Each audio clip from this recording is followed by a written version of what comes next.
Hello my dear students, welcome back. देखिए, आज हम लोग क्लास 12th के लिए एक न्यू चैप्टर पढ़ेंगे। एनसीईआरटी के अकॉर्डिंग तो ये पिछले चैप्टर का ही पार्ट है, आधा है, लेकिन रेफरेंस बुक के हिसाब से नया चैप्टर है। हम फिलहाल इस चैप्टर का नाम जो लिखेंगे उसका नाम है सरल परिपथ या दिष्ट धारा परिपथ। इंग्लिश में कहें तो सिंपल सर्किट या डीसी करंट या डीसी सर्किट कह सकते हैं आप। अब जरा इसमें टॉपिक की बात शुरुआत करते हैं। इसमें जो सबसे पहला टॉपिक हमें सीखना है, जो सबसे पहली शुरुआत है, उसका नाम लिख लीजिएगा विद्युत। एक मिनट पहले सेल का परिचय हो जाए, फिर हम विद्युत वाहक बल पे आए। सेल का परिचय डाल लेते हैं। चलो सबसे पहले डाल दो हेडिंग सेल। सेल यानी CELL। अब एक बात समझना, ये सेल कोशिका वाला सेल नहीं है, ये सेल बैटरी वाला सेल है। सेल तो सबने देखा होगा, बैटरी भी देखी होगी। क्या पता बैटरी और सेल में कोई अंतर होता है? कोई बता सकता है? देखिए, बैटरी और सेल में बहुत हल्का सा अंतर है। सेल में दो प्लेटें होती हैं। कितनी? सेल में दो प्लेटें होती हैं, एक को इलेक्ट्रोड और एक को कैथोड कहते हैं। एनोड और कैथोड, उन दोनों को मिला के बोलते हैं इलेक्ट्रोड। एक धन प्लेट और एक ऋण प्लेट।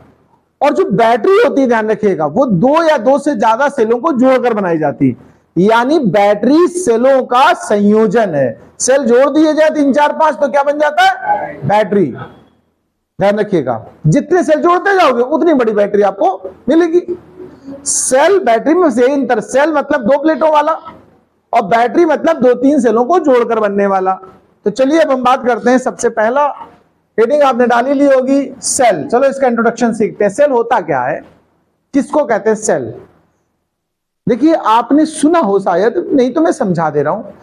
जब हम लोग टार्च में या घड़ी में लगाते हैं सेल, तो वो टार्च या घड़ी आराम से चलने लगती कि नहीं, बताओ? टॉर्च को जलने के लिए विद्युत धारा की आवश्यकता होती, किसकी?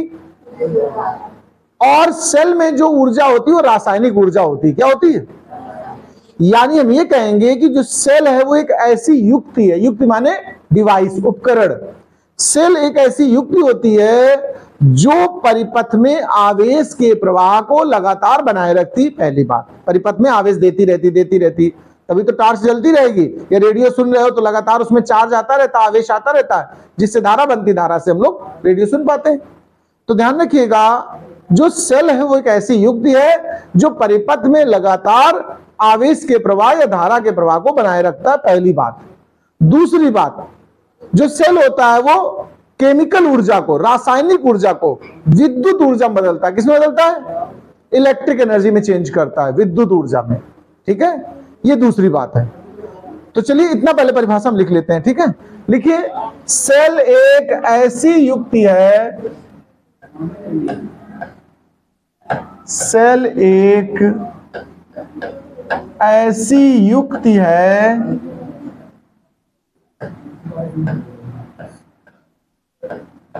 जो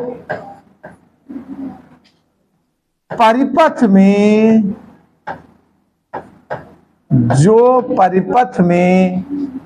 आवेश के प्रवाह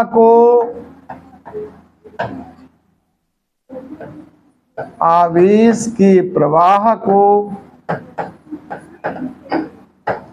सतत बनाए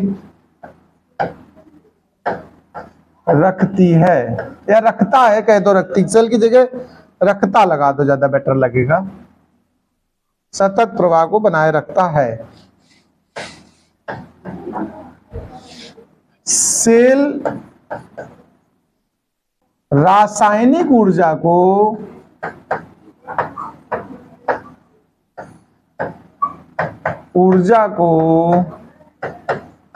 विद्युत ऊर्जा, देखो विद्युत और वैद्युत में कोई अंतर नहीं होता, एक ही बात है। सेल रासायनिक ऊर्जा को वैद्युत ऊर्जा में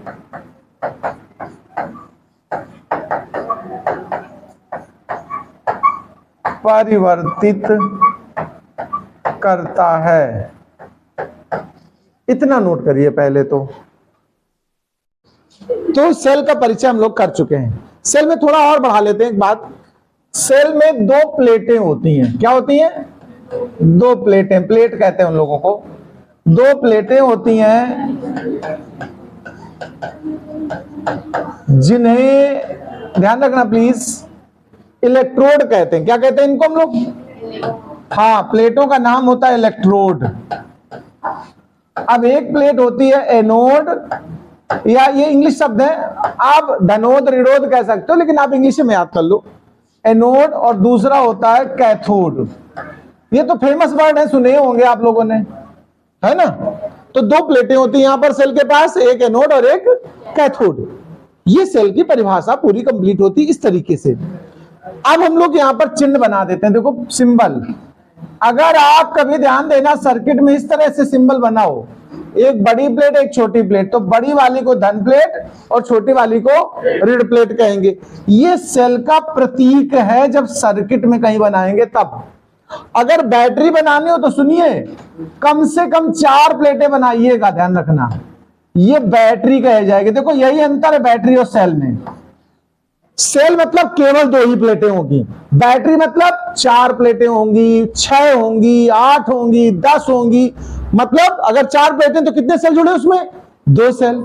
6 प्लेटें तो कितने सेल? 3 सेल। मतलब हर एक स्टेप बाद यदि 2-2 प्लेटें बढ़ाते जाओगे तो सेलों की संख्या बढ़ेगी, और जब ज्यादा सेल जोड़ लिया तो उसको हम बोलते हैं बैटरी। सेल माने 2 प्लेटें, और बैटरी मतलब 2 या 3-4 सेल जोड़ के जो बने उसको कहते हैं बैटरी। तो सर्किट में दोनों का मतलब समझ लेना। आम बोलचाल में हम लोग सेल को भी बैटरी बोल देते हैं। क्या बोल देते हैं? और बैटरी को सेल बोल दो, आम बोलचाल अलग बात हो गई। लेकिन जब हम भौतिक विज्ञान के हिसाब से बात करेंगे तो हर चीज पे नजर रखनी पड़ेगी तुम्हें। तो ये दोनों में अंतर है, वाइवा में भी प्रश्न ये पूछा जा सकता है। अब हम एक हेडिंग डलवाते हैं, डालें आप लोग हेडिंग, विद्युत वाहक बल। हाँ, आप बताओ कैथोड किरणें कैसी होती हैं? कैसी होती हैं? अरे यार केमिस्ट्री पढ़ी नहीं क्या तुम लोगों ने? इलेक्ट्रोमोटिव सेल डालो। अच्छा चलो अभी हम बात करेंगे उस पर, इलेक्ट्रोमोटिव फोर्स। देखिए नाम इसमें बल लगा है, इसको शॉर्ट में हम लोग ईएमएफ कहते हैं। क्या कहते हैं? इधर आओ प्लीज। विद्युत वाहक बल, इसका इंग्लिश में नाम क्या हुआ? Electromotive force. तो शॉर्ट में इसको क्या लिखोगे? ईएमएफ। ज्यादातर लिखा मिलेगा ईएमएफ, बोलचाल में ईएमएफ कहेंगे। पूरा इतना बड़ा नाम नहीं बोलते, पूरे खानदान भर का इलेक्ट्रोमोटिव फोर्स ये कोई नहीं बोलता है ना। लेकिन जानो अब इसकी परिभाषा सीखो। विद्युत वाहक बल की परिभाषा अलग से पूछी जाती है परीक्षा में 1 मार्क्स में। सेल का विद्युत वाहक बल क्या होता है, इसके लिए हम एक सर्किट बना के समझाते हैं तुम्हें। ये मान लो कोई परिपथ है, इसमें कोई प्रतिरोध लगा है, बाहर प्रतिरोध, ठीक है। ये कोई सेल है, इसमें ऐसे एक सेल में होता है आंतरिक प्रतिरोध, अभी हम उसको भी बता देते हैं। ये देखो कभी अगर कहीं पर तुम्हें सर्किट में इस तरह का डायग्राम मिले, वहां ऐसे डॉट लगा हो ना भी लगा हो, ये कुंजी होता है। क्या होता है? कुंजी को की बोलते हैं इंग्लिश में, स्विच। ये बड़ी प्लेट, ये छोटी प्लेट हो गई, तो ये क्या हो गया? धन और ऋण। ये जो मैंने बनाया यहां पर ध्यान रखिए, इतना पूरा हिस्सा सेल को दर्शाता है। किसको दर्शाता है? सेल को। ये यहां से हटा दें और अंदर ही लिख दें। देखो ये डॉट डॉट से जो पूरा बक्सा बंद है, ये क्या होता है? सेल होता है। अब सेल में सुनिए, आंतरिक प्रतिरोध दर्शाने का तरीका 2 तरह से होता है। कुछ जगह आपको पुस्तकों में आंतरिक प्रतिरोध ऐसे बना मिलेगा, यहां ध्यान देना प्लीज। कुछ राइटर इस तरह से बनाते हैं सेल, और कुछ राइटर लोग यहीं बगल में बना देते हैं ऐसे। देखो ये दोनों एक ही बात बता रहे हैं। यहां ई लिखा होता है, क्या लिखा होता है? और यहां स्मॉल आर लिखा होता है। ये पूरा सेल का सटीक चित्र बना। जब परिपथ में पूरा सही सेल बनाना हो तो ये तरीका है, ठीक है। ये स्मॉल आर को बोलते हैं सेल का आंतरिक प्रतिरोध। क्या बोलते हैं? आंतरिक प्रतिरोध। अभी हम उसकी परिभाषा लिखाएंगे। और ई को बोलते हैं विद्युत वाहक बल, इलेक्ट्रोमोटिव फोर्स। तभी ई सिंबल हमने इसका दिया है, इसी की परिभाषा हम बताने वाले हैं, ठीक है। तो देखिए एक सेल है परिपथ में, ये कैपिटल आर हो गया। जो बाहर कहीं प्रतिरोध दिया हो उसको हम क्या बोलते हैं? बाह्य प्रतिरोध, यानी कैपिटल आर। अब बात आते हैं हम इलेक्ट्रोमोटिव फोर्स की परिभाषा पे वापस फिर से। क्या होता है विद्युत वाहक बल, इसको जरा समझिएगा। जब कोई आवेश यहां से निकला इस प्लेट से, देखो, और ऐसे घूमते घूमते घूमते घूमते घूमते घूमते इस प्लेट पे आया, छोटी वाली पे, और छोटी वाली प्लेट को पार करके बड़ी प्लेट पे आ गया, तो पूरा एक चक्कर हुआ ही नहीं हुआ? बताओ। जैसे आप घर से निकले दरवाजे से, जैसे बाहर निकले, भले आपने ई रिक्शा पकड़ा 10 रुपए का, लेकिन यात्रा शुरू की नहीं शुरू? बताओ। अब मान लो तुम जम्मू कश्मीर घूमने जा रहे हो, वैष्णो देवी, तो घर से निकले आप जैसे ही, तो ई रिक्शा पकड़ा, किराया जोड़ना शुरू कर दो वहां से, फिर गए घंटा कर अपना ट्रेन रिजर्वेशन पकड़ा, फिर वहां जहां भी उतरे वहां अंदर कहीं घोड़ा पे बैठे, कहीं गधे पे बैठे, XYZ पालकी आलकी, कुछ लोग बुढ़ापा में चले जाते हैं, लाद के ले जा रहे लोग, है ना। तो मतलब कुल मिला के अगर यात्रा की बात करें तो किराया जोड़ना पड़ेगा कि नहीं? बताओ। फिर वहां दर्शन करके फिर लौटे, फिर रिक्शा लिया, फिर जैसे भी, जब तक घर के अंदर नहीं आ गए तब तक आपका किराया टोटल जोड़ा जाएगा। वही स्थिति यहां समझना। इस वाली प्लेट से निकलने वाला है, देखना जरा, आवेश कहां से निकलने का हमने बोला? इस वाली बड़ी वाली प्लेट से। यूं निकला, यूं आवेश चला, यूं गया, ऐसे गया, ऐसे गया, इस छोटी प्लेट पे आओ, छोटी से फिर वापस बड़ी पे आ गया। देखो, इसको पूरा एक चक्कर कहेंगे। तो ध्यान देना, विद्युत वाहक बल की परिभाषा इसी में शामिल होने वाली है।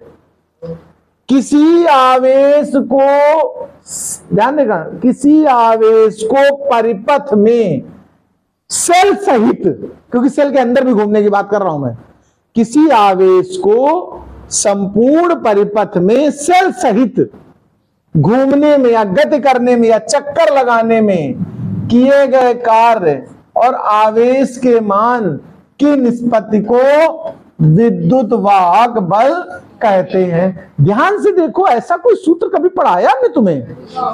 ऐसा कोई सूत्र पढ़ा तुम लोगों ने? काहे का सूत्र था? विद्युत विभव, याद है?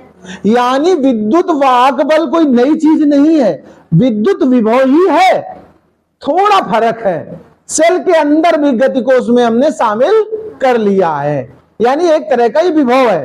तो मात्रक इसका फिर क्या हुआ बताओ? अच्छा, वोल्ट, अरे जूल पर वो बोलो, चाहे वोल्ट बोलो, सीधे जूल पर गुलाम या फिर वोल्ट, हम यहां वोल्ट बोलेंगे डायरेक्ट, वही है, मतलब जूल पर गुलाम भी है या फिर वोल्ट। तो विद्युत वाहक बल की परिभाषा फिर एक बार समझना। हम कहेंगे किसी आवेश को पूरे परिपथ में सेल सहित, या पहले सेल सहित शब्द लगा दो, सेल सहित पूरे परिपथ का चक्कर लगाने में जो किया गया कार्य होता है और उस आवेश के मान का जो अनुपात आता है, निष्पत्ति आती है, उसे क्या कहते हैं? विद्युत वाहक बल। सबसे पहले परिभाषा ही लिख लो, उसके बाद डायग्राम बनाना। तो लिखिए परिभाषा, किसी आवेश को सेल सहित, किसी आवेश को सेल सहित परिपथ का पूरा चक्कर लगाने में, सेल सहित परिपथ का पूरा चक्कर लगाने में किए गए कार्य, सेल सहित पूरा चक्कर लगाने में किए गए कार्य व आवेश के मान की निष्पत्ति को, किए गए कार्य व आवेश के मान की निष्पत्ति को विद्युत वाहक बल कहते हैं। इसे कैपिटल ई से प्रदर्शित करते हैं और यह चित्र बना लो। देखिए, विद्युत वाहक बल सीखने के उपरांत एक और टर्म है जो जानने की आवश्यकता है आपको, दोनों में अंतर पूछा जाता है। विद्युत वाहक बल और टर्मिनल विभवांतर में क्या अंतर है, ये प्रश्न अक्सर पूछ देते हैं। तो आप हेडिंग डाल लो टर्मिनल विभवांतर, या टर्मिनल पोटेंशियल कह सकते हो, टर्मिनल पोटेंशियल डिफरेंस कह सकते हो आप, टर्मिनल पोटेंशियल डिफरेंस। ये आपकी अगला पॉइंट है। सुनिए, परिपथ में जैसे हमने अभी बताया था आपको, एक तो सेल या बैटरी लगी होगी आपकी, जिसका विद्युत वाहक बल हमने आपके सामने रख दिया, कितना? ई। इसमें एक स्मॉल आर लगा होगा, ऊपर मान लीजिए 2 या 3, कितने भी प्रतिरोध हो सकते कि नहीं हो सकते बताओ? इतना हिस्सा तो तुम्हारा सेल का हिस्सा है। ये जो R1 R2 लगे हैं, ध्यान देना, ये बिंदु ए हुआ, ये बिंदु बी हुआ, ये बिंदु सी हुआ, ए बी सी, ये हमारे पॉइंट हैं। ए बी के बीच हमने जो प्रतिरोध लगाया वो R1 है, BC के बीच हमने लगाया वो R2 है। अच्छा, यहां से यहां तक कोई तो विभवांतर होगा कि नहीं होगा? दो बिंदुओं के बीच विभवांतर V1, इनके दोनों के बीच V2, तो ध्यान रखिएगा परिपथ में किन्हीं भी दो बिंदुओं के बीच, देखो पूरा परिपथ लिया सेल सहित, तो जो विभवांतर होता वही होता विद्युत वाहक बल। और अगर किन्हीं दो बिंदुओं के बीच लिया जाए, जैसे इन दो बिंदुओं के बीच, तो V1 जो है वो किसके किसके बीच का विभवांतर है बताओ, AB के बीच का है कि नहीं। तो इस तरह अगर दो बिंदुओं के बीच विभवांतर लिया जाता है, बिंदुओं को ही इंग्लिश में टर्मिनल बोलते हैं, क्या बोलते हैं, तो उसको बोलते हैं टर्मिनल विभवांतर। देखो यहां से यहां तक आवेश को जाने में कोई कार्य किया जाएगा कि नहीं बताओ, आवेश अगर A से B तक ले जा रहे हो तो कोई कार्य होगा या नहीं होगा, उसको हम W कह देंगे, और आवेश के मान को क्या कह दोगे, Q। तो ये V1 आ गया W बटे Q है, यानी ये भी देखो उसी चीज का अनुपात, कार्य और आवेश का। विद्युत वाहक बल हो, विभवांतर हो या टर्मिनल विभवांतर हो, सब में वर्क अपान चार्ज, यानी कार्य बटे आवेश आया है। फर्क है कितनी दूरी के लिए बोला गया, जैसे परिपथ के किन्हीं दो बिंदुओं के बीच आवेश को ले जाने में किए गए कार्य और आवेश के मान की निष्पत्ति को उन दो बिंदुओं के मध्य टर्मिनल विभवांतर कहते हैं। देखो इसमें कोई आपसे ये नहीं कहा गया सेल भी शामिल करो, पूरा परिपथ शामिल करो, ऐसा कहा गया क्या, किन्हीं दो बिंदु, जैसे इन दो बिंदु। अब हम इन दो बिंदु की बात करें, अगर BC की बात करें, तो यहां भी तो कोई कार्य होगा कि नहीं होगा बताओ, तो वहां के जो कार्य हुआ जो भी हुआ मान अलग अलग होगा, सूत्र तो W ही लिखोगे हम, और बटे में आवेश का मान, तो इनके बीच का टर्मिनल विभवांतर है। तो इसकी परिभाषा लिखिए, परिपथ में किन्हीं दो बिंदुओं के मध्य, इसकी परिभाषा बोल रहा हूं टर्मिनल विभवांतर की, परिपथ में किन्हीं दो बिंदुओं के मध्य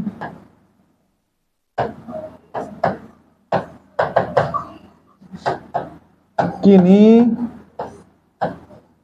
दो बिंदुओं के मध्य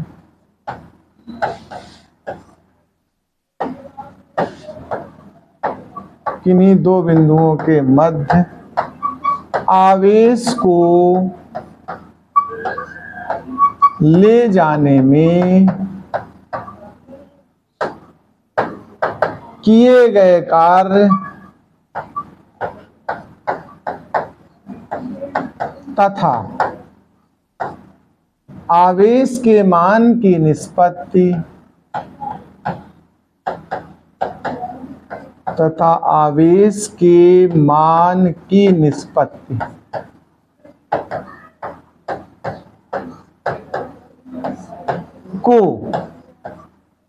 आवेश के मान की निष्पत्ति को उन दो बिंदुओं के मध्य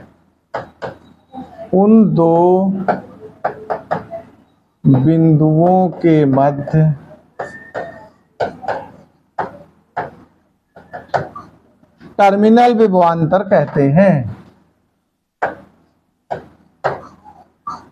टर्मिनल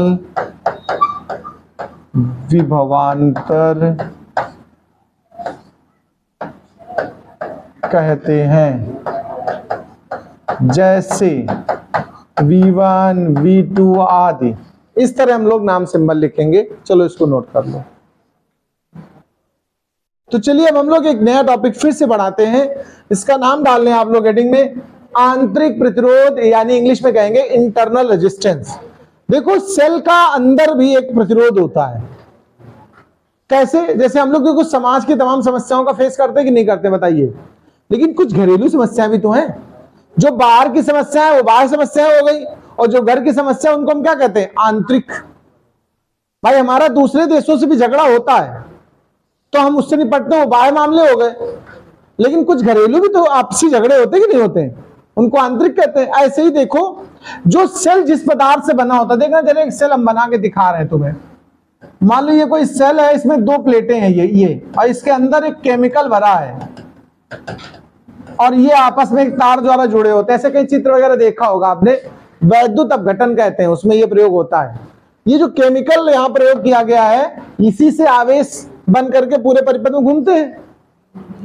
तो इसमें जब कोई आवेश गति करेगा इसके अंदर, देखो तो केमिकल में जो आयन उपस्थित है वो उसको चलने से रोकने की कोशिश करते हैं, यानी उसके रास्ते में बाधा पैदा करते हैं, तो उसको हम कहते हैं आंतरिक प्रतिरोध। तो चलो परिभाषा लिखो आंतरिक प्रतिरोध की, लिखिए सेल के पदार्थ द्वारा, ये आंतरिक प्रतिरोध की परिभाषा बोल रहा हूं, लिखें सेल के पदार्थ द्वारा आवेश प्रवाह के मार्ग में, आवेश प्रवाह के मार्ग में लगाया गया प्रतिरोध या अवरोध, कुछ भी कहते हैं, प्रतिरोध ही सेल का आंतरिक प्रतिरोध कहलाता है। सेल का आंतरिक प्रतिरोध कहलाता है।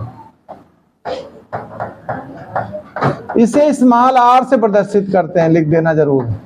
इसे आर से प्रदर्शित, अब आर जैसा आप बनाते हो, कुछ लोग ऐसे स्मॉल आर बनाते हैं, कुछ लोग ऐसे बनाते होंगे, आप जैसे बनाते हो वैसे बना लेना। इसे आर से प्रदर्शित करते हैं, इसे आर से प्रदर्शित करते हैं, इतना नोट कर लो भाई। चलिए इसी में थोड़ा एक नया टॉपिक डाल दीजिए, आप लोग हेडिंग डाल लीजिएगा, आंतरिक प्रतिरोध को प्रभावित करने वाले कारक, यानी फैक्टर्स अफेक्टिंग इंटरनल रेजिस्टेंस, यानी कौन कौन सी बातों पर सेल का आंतरिक प्रतिरोध निर्भर करेगा।